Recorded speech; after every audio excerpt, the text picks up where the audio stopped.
Bonjour, je suis Guillaume, bienvenue sur ma chaîne La Chambre Noire de Goupil pour une nouvelle vidéo de tuto sur le Canon EOS R3, tuto numéro 3, mais cette fois attaché à l'autofocus en vidéo. Et déjà là, on a un petit problème chez Canon. Normalement, pour faire des tutos et pour pouvoir accéder au menu en vidéo, il faut faire une manip dans les paramètres HDMI et mettre l'affichage. Parce que ça va tout vous afficher et ça sera filmé, donc c'est pas intéressant pour filmer.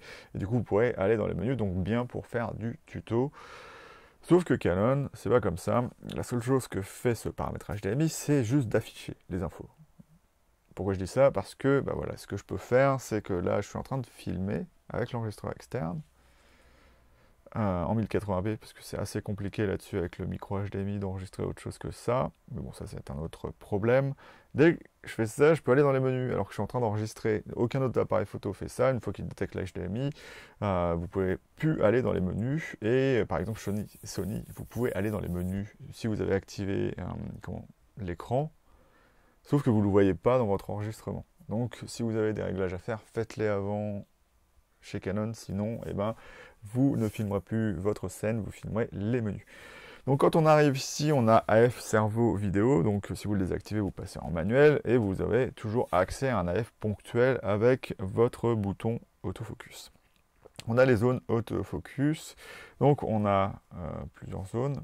Je ne sais pas si elles sont grisées parce que je les ai enlevées, donc on verra ça plus tard dans le menu de sélection de restriction de zone, puisqu'il est là normalement, il était là en photo, donc on le verra sûrement en vidéo. Et donc moi j'ai gardé les zones flexibles. Moi ça me sert surtout lorsque je filme dans le viseur, il y a une raison particulière à ça, mais c'est bien parce que vous avez une zone et avec le pad tactile, donc l'iPhone, vous pouvez changer le bouton, la zone de place de manière très très souple, sans à-coups comme il y aurait avec un joystick, et c'est très très bien. Pourquoi je parle de ça dans le viseur? Parce que comme il y a ce pad tactile, Canon s'est dit on va plus mettre l'option de pouvoir régler la mise au point en tactile avec l'écran arrière lorsqu'on est dans le viseur. Bon, par exemple, prendre le coin droit et pouvoir bouger en relatif avec son pouce pour pouvoir activer le suivi dans le viseur. Maintenant, on ne peut plus activer le suivi dans le viseur.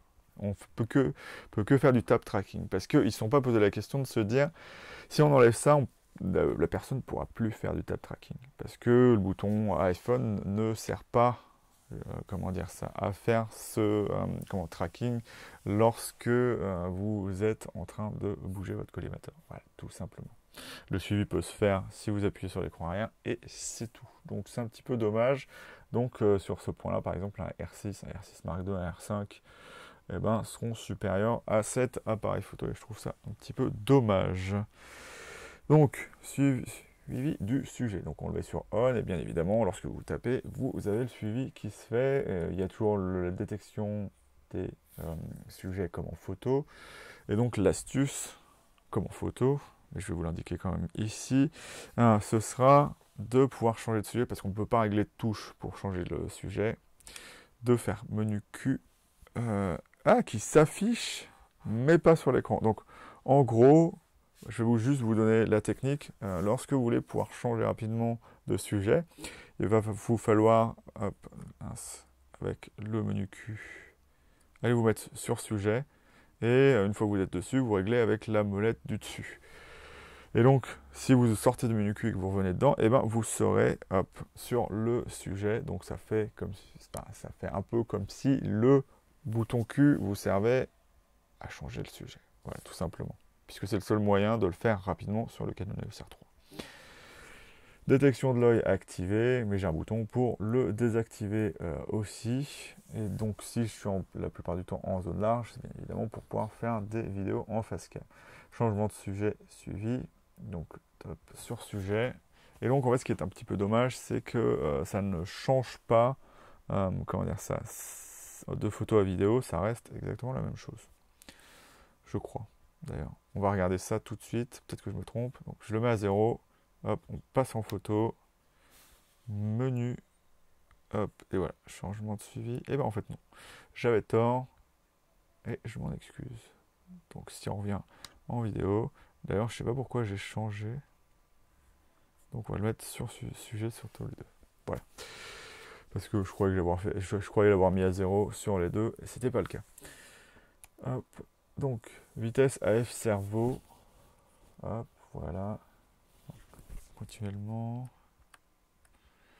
Lente -2, lente -2, voilà, c'est ça. En prise de vue.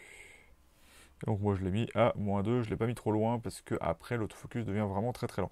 Alors je ne sais pas quand ça sert, le dernier réglage tout en bas, mais moi j'ai pas vraiment trouvé d'utilité. Donc c'est bien hein, d'avoir des possibilités de réglage comme ça, mais c'est vraiment, quand je vous dis lent, c'est très lent. C'est genre, c'est peut-être pour faire des transitions, peut-être que c'est bien, par exemple, vous voulez avoir un sujet, vous appuyez sur l'écran pour faire le suivi, et ça arrive lentement. Voilà. Et donc ça vous fait une longue transition que vous pouvez pas faire en faisant juste la mise au point manuellement. Ça peut être intéressant d'utiliser ça. Sensibilité de suivi AF cerveau vidéo, donc je l'ai mis pas au minimum parce qu'encore une fois j'ai l'impression que ça va un peu trop lentement, donc je l'ai mis juste ce qu'il fallait pour que ça puisse me suivre, faire du vlog et pouvoir filmer de manière correcte, voilà tout simplement, parce que ce qu'il faut savoir avec moi c'est que je veux souvent le réglage qui fait tout, et donc souvent j'utilise un compromis d'un peu tout. Et donc ça me va très très bien de ce côté-là. Jamais eu de problème, à part peut-être dans certaines zones où l'autofocus a des petits problèmes, mais ça c'est plus en rapport avec Canon qu'avec ce boîtier en particulier. Voilà, donc encore une fois, pilotage objectif si AF impossible, on l'a en photo, ça sert pas forcément, c'est pas très intéressant en photo, mais si vous venez d'un réflexe, ce sera intéressant parce que ça fera exactement ce que vous pensez que ça va faire, c'est essayer de chercher la mise au point alors que ça ne le trouvera jamais. Là, ce qui est intéressant, c'est que c'est assez lent à aller. Et donc, il va toujours chercher à faire la mise au point. Et ce que j'ai constaté, c'est que lorsqu'il n'arrive pas à faire la mise au point, il va quand même se dire, est-ce que je peux pas trouver la mise au point en me baladant un peu? Et dès qu'il y a un petit peu plus de, comment dire ça, de contraste pour l'autofocus de phase, et ben, je vais pouvoir me mettre là, et c'est bon. Donc, il voit peut-être pas de loin, enfin, directement, mais il va faire la mise au point et peut-être se retrouver correctement, et dans tous les cas, ça évitera que soit il s'arrête, soit il panique. Donc voilà. Enfin, en théorie, non, ça devrait faire l'inverse, il devrait essayer de chercher partout, mais c'est vraiment plutôt très très bien géré sur le Canon EOS R3. Donc on peut, voilà, j'ai limité les zones AF et donc j'ai enlevé l'élargie et l'élargie avec zone autour, donc avec 4 collimateurs d'assistance en plus celui-ci. Contrôle de... Non, c'était pas ça. En fait, vous pouvez tout faire avec les 3 molettes chez Canon, c'est ça qui est marrant. Donc ça, on peut changer de menu. Celle du dessus, ça sert à changer les onglets. Et là derrière, ça sert à passer dans les tabs, les différentes tabs. Donc on arrive à contrôle, sélection, zone, autofocus. Voilà, donc ça, comme en photo, ça vous sert lorsque vous êtes arrivé dans votre menu, comment dire ça, de sélection de zone. Donc j'arrive ici, je sélectionne ma zone, vous ne pouvez pas le voir, donc voilà, vous ne le verrez pas. Donc j'appuie sur le bouton qui est dédié à la sélection de zone. Moi c'est MFN, et si je rappuie sur MFN, et ben ça va passer d'une zone à l'autre. C'est pas forcément évident pour tout le monde, et moi j'ai eu du mal à comprendre au début. Et donc si vous mettez la molette, et ben vous changerez comme la plupart des réglages avec la molette, ce qui peut être des fois un petit peu plus intuitif. Mais après, ce qui est bien avec utiliser le MFN, c'est que vous ne changez pas votre doigt de place. Voilà. Sensibilité de sélection de collimateur F. Donc moi sur plus 1, c'est pour pouvoir rapidement changer la zone. Après, comme je n'utilise jamais comment dire ça, le joystick là-dessus, voilà, j'utilise toujours le pad tactile qui est vraiment très intéressant et aussi réglable en sensibilité. Ce qui est bizarre, c'est que c'est pas réglable en sensibilité dans ce menu-là. Voilà. Donc en sensibilité, ça aura le même effet que sensibilité de sélection de collimateur. En gros, ça ira plus lentement. Tandis que le joystick, c'est juste, comment dire ça, l'action du joystick. Tandis que sur le tactile, c'est vraiment le fait de bouger qui, comment dire, fera aller le collimateur moins loin. Voilà, tout simplement. C'est pour ça, à mon avis, que ça n'a pas été mis au même endroit. Donc, paramètres de repère auto manuel focus, c'est parce que je ne suis pas dans... Est-ce que si je me mets en manuel, ça ne veut pas. Pourquoi? Ah, Ok, c'est parce que je suis en zébra. Alors le zébra là-dessus, comment je l'enlève? C'était... Non, ça c'est AF. C'était quoi là-dessus? Je me souviens plus.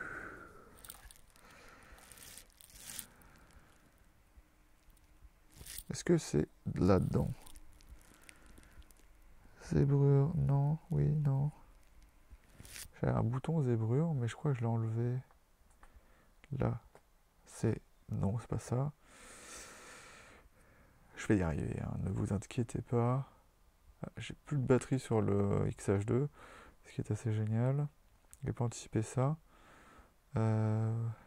C'était quoi? Attends, on va faire un truc. Ça sera plus rapide. Les zébrures, elles sont où? Sont dans le menu. Photo, non. Zébrure. Hop. Enfin, je le vois, mais je le vois pas en fait. Je suis clairvoyant aveugle. Hein. Hop. Youp. Et voilà. Donc on peut mettre. Voilà, on peut pas. Voilà, c'est Canon. On peut pas mettre à la fois les zébrures et à la fois le picking. Mais je me demande comment j'ai fait parce que j'ai enlevé. Pourquoi j'ai enlevé le picking? Enfin la zébrure là-dessus. Enfin, bref. C'est vos paramètres pour mettre le picking, sauf qu'on ne peut pas le mettre avec les zébrures comme je vous l'ai déjà dit. Donc guide de mise au point désactivé. Tac, activé. Ouais, bon, bref. Ça, c'est ce qui va indiquer les distances, il me semble. Hop, mise au point électronique permanente. Donc oui, puisqu'on veut pouvoir faire la mise au point. Alors ça sert pas vraiment en vidéo, parce que normalement, mise au point électronique permanente, ça peut vous permettre d'enlever l'autofocus et de faire le focus manuel. Ce que ça fait ici, je crois que c'est pas du tout le cas. Donc là, il va faire la mise au point. Oui, sur le drone peut-être. On va faire ça, hop. Donc si je fais ça, mais si... Voilà. Il va pas être content, il va pas vouloir le faire.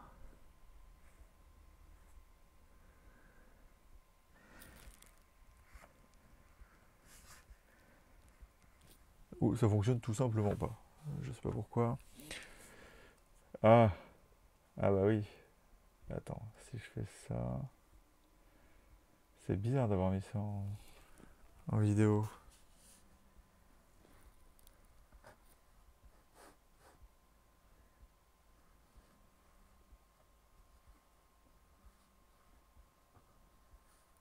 Ça ne veut pas le faire. Attends. Si je fais ça, ça va toujours pas vouloir. Hein. Non. Donc c'est intéressant, mais c'est pas intéressant. Et one shot, ça veut peut-être dire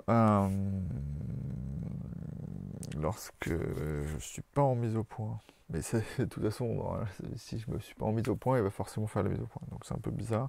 Et c'est bizarre que ce soit mis one shot parce que bah, on est en vidéo et comme vous l'avez vu, il y a cerveau vidéo. Donc voilà. Si je comprends pas, c'est qu'il y a vraiment un problème. Hop.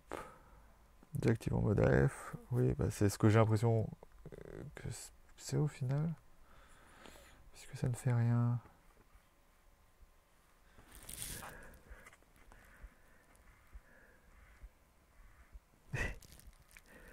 L'autiste qui s'amuse tout seul.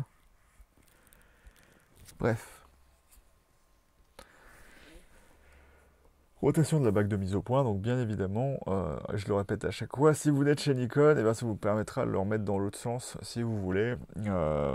Spoiler, hein, c'est Nikon qui a tout fait dans le mauvais sens. Canon a juste fait ça pour s'opposer à Nikon à la base, même les baïonnettes et tout ça. Sauf qu'il s'est révélé au final que tout le monde utilisait ça comme ça, donc Canon a toujours eu raison de faire ça. Et voilà. Et donc on a sensibilité, donc on a soit le degré de rotation, soit la variation de vitesse. En vidéo, c'est toujours mieux d'avoir le degré de rotation pour avoir quelque chose qui se répète et qu'on peut, facilement à utiliser si ça se répète. Et donc voilà Donc je vais en finir ici avec ce tuto des menus autofocus à la fois en photo et en vidéo. Donc je vais vous dire salut et à bientôt dans la chambre noire de Goupil pour une nouvelle vidéo en espérant que vous allez bien. Salut!